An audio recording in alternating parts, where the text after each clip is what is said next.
আসসালামু আলাইকুম। আজকে আপনাদের সাথে আমি খুব সহজ একটি রেসিপি শেয়ার করব। হাঁসের মাংস কিভাবে অল্প সময়ের ভিতরে রান্না করা যায়। আমি এখানে একটি হাঁস কেটে ভালো করে পরিষ্কার করে ধুয়ে নিয়েছি। আমি এখানে কিছুটা লবণ দিয়ে দিচ্ছি, কিছুটা হলুদ দিয়ে দিচ্ছি, আর এখানে কিছুটা গুঁড়া মরিচ দিয়ে হাত দিয়ে ভালো করে মাখায় নিব। আমি এখন আধা ঘন্টার জন্য হাঁসের মাংস রেস্টে রেখে দিব। আমি এখানে একটি কড়াই বসায় দিয়েছি চুলাতে। এখন আমি এই মশলাগুলো ভালো করে ভেজে নিব।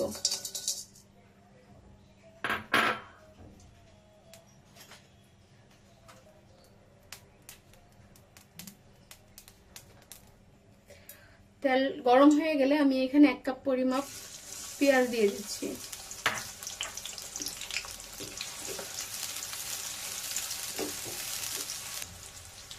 এখানে আমি দারচিনি দিয়ে দিচ্ছি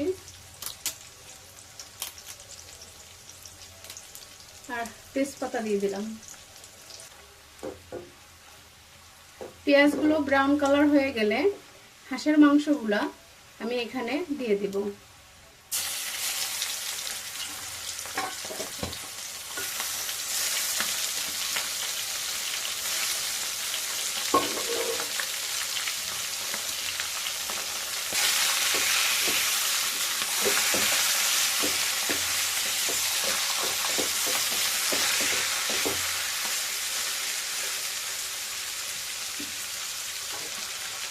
এখানে আমি আদা বাটা দিয়ে দিচ্ছি, রসুন বাটা, জিরা বাটা, মরিচ বাটা, শুকনো মরিচ বাটাগুলো দিয়ে দিলাম। আর আমি এখানে পেঁয়াজ বেটে রাখছিলাম সেটাও দিয়ে দিচ্ছি।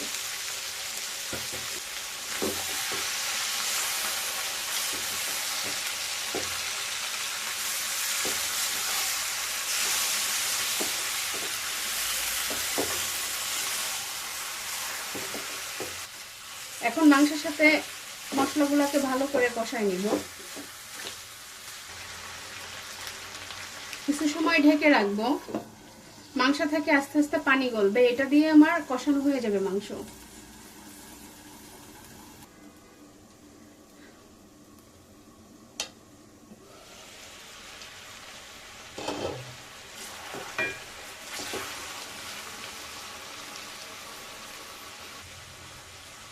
এখানে আমি ধনিয়ার গুঁড়ি অ্যাড করে দেব, আবার ঢেকে দিব। হাঁসের মাংস আপনি যত কষাবেন তত হাঁসের মাংসটা খেতে বেশি মজা লাগে। অবশ্যই মশলাটা ভালো মতো কষানোর চেষ্টা করবেন, তার ফলে হাঁসের মাংসের যে এক্সট্রা গন্ধ থাকে আর মশলার গন্ধ এটা আসবে না।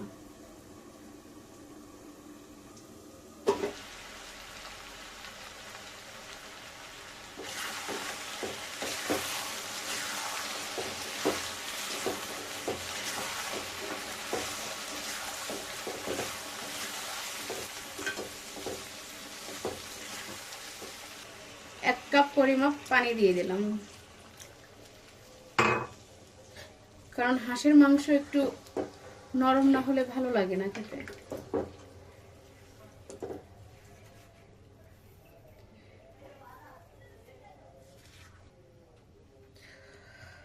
আমি হাঁসের মাংসের এই পানি না টানা পর্যন্ত আবার ঢেকে দিচ্ছি।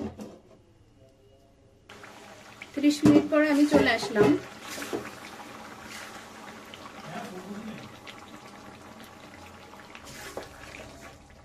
মাংস আমার প্রায় কষানো শেষ হয়ে গেছে। এখন আমি এইখানে কিছুটা গরম পানি অ্যাড করে দেব। আমি আবার 30 মিনিটের জন্য ঢেকে দিচ্ছি। তো ফাইনালি আমার রান্না হয়ে গেছে।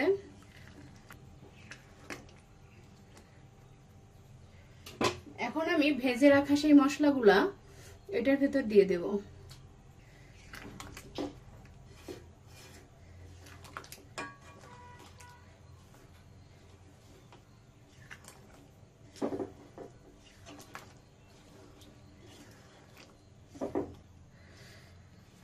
তো মাংস রান্না হয়ে গেছে। এখন আমি একটা পাত্রে নামাই নিব।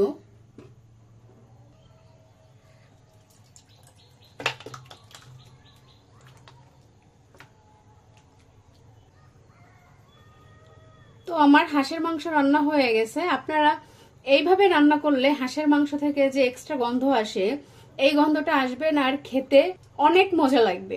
আপনারা এই শীতকালে অনেক হাঁস পাওয়া যায় বাজারে, আর শীতকালেই মূলত হাঁসের মাংস খেতে অনেক মজা লাগে। আপনারাও বাসায় বসে এইভাবেই ট্রাই করে দেখতে পারেন। তো সবাই ভালো থাকবেন, সুস্থ থাকবেন। আল্লাহ হাফেজ।